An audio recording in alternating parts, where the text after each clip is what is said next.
Assalamu alaikum, Nigeria. This is Malan Shege of the Federal Republic of Nigeria. You know why I laughing? Because before now, if somebody I commit to corruption, I steal government money. Somebody that you see yesterday that is on top of the city. Somebody that you see doing big money will go to court on a sick bed or stretcher or wheelchair. He will say, well, Allah, I don't die. I want to go for medical treatment abroad. Let me go. I cannot face this trial.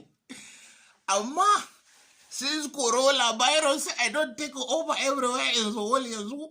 This is the right time to go and take criminal to court because they will never go for treatment. Allah, ask yourself. Since coronavirus I take everywhere, when was the last time, even President Buhari, when was the last time you go for medical treatment? The fear of corona is the beginning of what? Malan Shege, wallahi tala, I am giving you walwali.